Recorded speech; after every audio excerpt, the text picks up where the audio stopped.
Hello friends, welcome to gun discussion. कैसे हैं आप सब? आई होप आप सब ठीक ठाक है, खैरियत से हैं। सो फ्रेंड्स, आज के स्टूडियो में हम बात करेंगे कि प्रेगनेंसी के 7वें 8वें और 9वें महीने में हमें कौन कौन से काम नहीं करने चाहिए। देखिए फ्रेंड्स, प्रेगनेंसी का जो पहला और दूसरा ट्राइमेस्टर होता है उसमें बेबी का साइज़ इतना नहीं होता है और बहुत सारी परेशानियां हमें पहले 2 ट्राइमेस्टर में नहीं होती हैं, जो कि हमें तीसरे ट्राइमेस्टर में जाके आना शुरू होती हैं। इसलिए कुछ काम ऐसे होते हैं जो कि आप पहले 2 ट्राइमेस्टर में तो कर सकती हैं, लेकिन तीसरे में आपने वो नहीं करने हैं। तो वो कौन कौन से काम हैं, क्या हमें नहीं करना चाहिए, किन चीज़ों का हमें इन तीनों महीनों में ख्याल रखना चाहिए, आज की इस वीडियो में हम इसी बारे में डिटेल से डिस्कस करने वाले हैं। तो फ्रेंड्स, वीडियो में आगे जाने से पहले हमेशा की तरह आपसे रिक्वेस्ट है कि चैनल पे न्यू आए हैं तो चैनल को जल्दी से सब्सक्राइब कर लीजिए और वीडियो अगर अच्छी लगे तो लाइक भी ज़रूर कीजिएगा। तो फ्रेंड्स, नंबर 1 पे जो हमें काम नहीं करना है वो ये है कि आपने बहुत ज़्यादा देर के लिए खड़े नहीं रहना है। अगर आप कोई काम कर रही हैं बहुत ज़्यादा देर के लिए खड़े रहकर, तो ऐसा आपने बिल्कुल नहीं करना है, क्योंकि ऐसा करने से आपके बेबी को ऑक्सीजन और जो ज़रूरी न्यूट्रिएंट्स होते हैं वो नहीं पहुंच पाते हैं। आपका बेबी इस टाइम पे हेड डाउन पोजीशन में भी आना होता है। इसके अलावा इस टाइम पे आपके बेबी की ग्रोथ बहुत तेज़ी से हो रही होती है। तो अगर आपको बहुत ज़्यादा टाइम के लिए खड़े रहेंगी तो इससे आपको भी तो परेशानी होगी ही होगी, साथ साथ आपके बच्चे को भी काफ़ी परेशानी हो सकती है। इसलिए आपने बहुत ज़्यादा टाइम के लिए खड़े रहना अवॉइड करना है।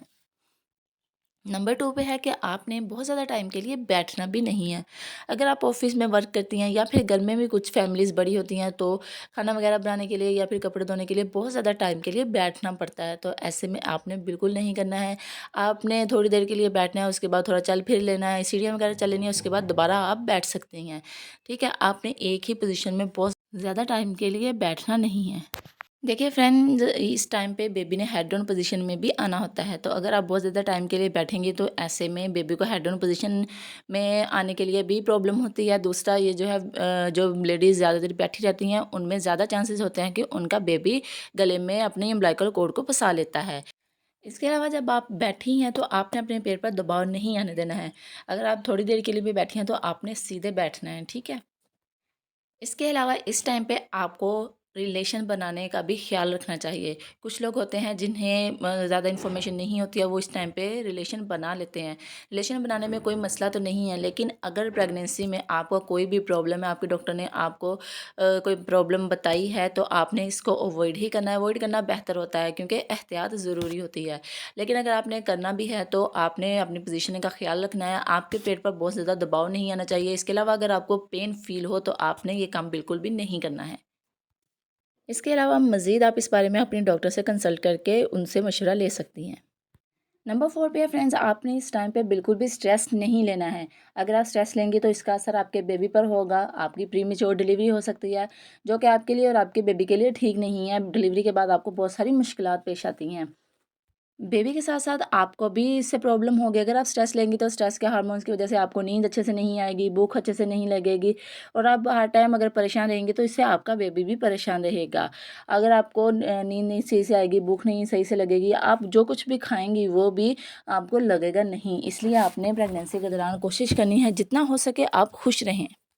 नंबर 5 पे आपने इस बात का ख़्याल रखना है कि आप कमर के बल या फिर पेट के बल नहीं सोएं। देखिए, प्रेगनेंसी के शुरू के दिनों में तो आप कमर के बल सो सकती हैं, लेकिन जब आपका 3rd ट्राइमेस्टर होता है, इसमें आपके बेबी का साइज़ बढ़ गया होता है, आपका बेबी बम्प भी ज़्यादा हो गया होता है।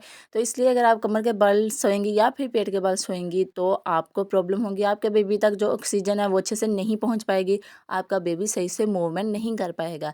इसलिए आपने कोशिश करनी है कि आप करवट लेके सोएं। ज़्यादा अच्छा है कि आप बाईं तरफ करवट लेके सोएंगी। इससे आपके बेबी को ऑक्सीजन भी बहुत अच्छे से पहुँचती है, आपके बेबी के तक सारे बाकी न्यूट्रिएंट्स भी बहुत अच्छे से पहुँचते हैं और आपका बेबी हेल्दी रहता है। अगर आप कमर के बल सोएंगी तो इससे आपको कमर में दर्द या फिर पेल्विक एरिया में पेन की शिकायत हो सकती है। इसके अलावा आपने झुककर कोई भी काम नहीं करना है। अगर आप झुककर काम करेंगे तो इससे आपके बेबी को बहुत परेशानी हो सकती है, आपकी प्रीमेच्योर डिलीवरी हो सकती है। इसके अलावा आपको कमर में बहुत ज़्यादा दर्द या इश्यू हो सकता है, आप गिर भी सकती हैं। इसलिए आपने कोई भी काम जो है वो झुक के नहीं करना है। आपके पेट पर झुक के काम करने से दबाव भी पड़ता है, जो कि बेबी के लिए ठीक नहीं है। इसके अलावा आपने कोई भी भारी सामान नहीं उठाना है। प्रेगनेंसी के शुरू के दिनों में तो आपको ये काम नहीं करना होता है, लेकिन प्रेगनेंसी के 3rd ट्राइमेस्टर में भी आपको भारी सामान नहीं उठाना होता है। भारी सामान उठाने से आपको प्रीमेच्योर डिलीवरी का खतरा होता है, आपको ब्लीडिंग हो सकती है, इसके अलावा आपको पेन भी बहुत ज़्यादा हो सकती है। इसलिए आपने कोई भी भारी चीज़ ना उठानी है, ना ही उसको खिसकाना है। जैसे कि फ्रेंड्स, अगर आप घर की सफाई कर रही हैं तो सफाई करते वक्त आप सोफ़े को खिसका लें या टेबल को खिसका लें। इसके अलावा या फिर कपड़े वगैरह धो के आप बारी जो है वो बाल्टी पानी की उठा लें, तो ये काम आपने बिल्कुल नहीं करने हैं। इसके अलावा आपने चौकड़ी मार के नहीं बैठना है। आप थोड़ी देर के लिए बैठ सकते हैं, लेकिन अगर आप ज़्यादा देर के लिए बैठेंगे तो आपके बेबी को हेड डाउन पोजीशन में आने में इशू हो सकता है। इसके अलावा आपके बेबी को किस तरह की चोट भी लग सकती है। इसलिए आप कोशिश करें कि इस पोजीशन में आप ना ही बैठें। इसके अलावा आपने इस ट्राइमेस्टर में अपने आप को जितना ज़्यादा हो सके एक्टिव रखना है। इसके अलावा आप प्रेगनेंसी की जो एक्सरसाइज होती है वो भी कर सकती हैं, वॉक कर सकती हैं। आप अपने आप को एक्टिव रखेंगे तो आपकी नॉर्मल डिलीवरी में बहुत ही आसानी हो जाएगी। बहुत ज़्यादा आपने जो रेस्ट भी करना है, लेकिन बहुत ज़्यादा अगर आप हर टाइम बेड पे रहेंगी तो ये आपके लिए ठीक नहीं है। इसके अलावा आपने तेज़ मिर्च मसाले वाला बाहर का खाना या फिर जंक्स फूड बिल्कुल नहीं खाने हैं। सो फ्रेंड्स, जो बातें मैंने बताई हैं इनको अपने ध्यान में रखिएगा। अपने डॉक्टर के कांटेक्ट में रहिएगा। मिलते हैं नेक्स्ट किसी ऐसी वीडियो में, तब तक के लिए अल्लाह हाफिज़।